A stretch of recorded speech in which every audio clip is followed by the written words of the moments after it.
Longini tem uma pegada muito interessante, porque me parece que você se converteu só em 75, não é isso? Isso, exatamente. E em 74 aconteceu o Lausanne, que foi o grande evento mundial promovido pela Associação Billy Graham. E foi lá que nasceu, que foi lá que brotou aquela semente da tão vilipendiada missão integral.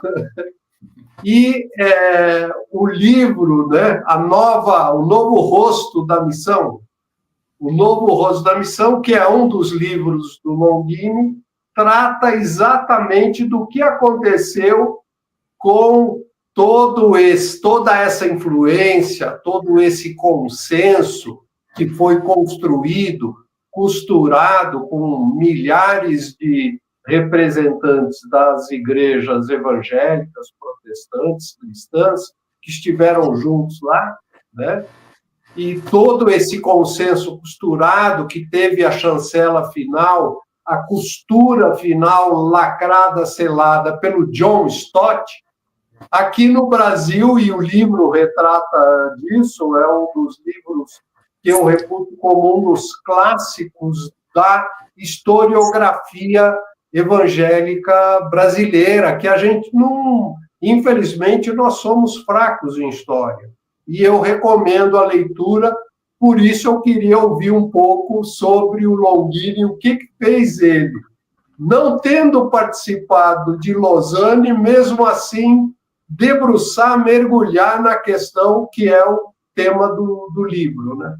Responder a pergunta do Faustini, vem uma coisa que, para mim, eu percebi logo cedo no meu ministério, que me acompanha até hoje, quem me conhece sabe, sempre a ideia de que eu entendia que o pastorado tinha que ter sempre uma dimensão dessa perspectiva social, ou seja, fazer algo na sociedade, não um cristianismo alienado. Eu não sabia nem que era missão integral, nada disso, mas, enfim, eu tinha essa preocupação.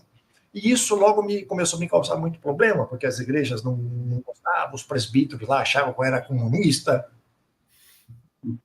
Então, ao começar a desenvolver o ministério, evidentemente aí eu estou falando já agora de 1980, 79, 80, 81, eu já tinha tido, durante o período de seminário, contato com isso que chamamos de teologia da missão integral, né?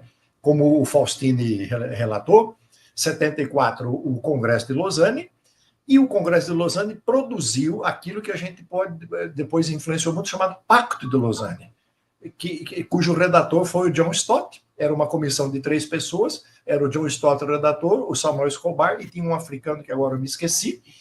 E o Pacto de Lausanne, então, acabou por forjar o que a gente chamou mais tarde de Espírito de Lausanne. Isso chega no Brasil, e de maneira muito acentuada pelas mãos de Manfred Grellert e Orivaldo Júnior, que através da missão mundial começam a desenvolver na década de 80 esses trabalhos, né? Tinha aqueles encontros da CEPAL, tudo, mas o pessoal da CEPAL era um pouco mais conservador e a visão mundial entra. Então, eu, quando me identifico com essa linha, então aí eu comecei a estudar.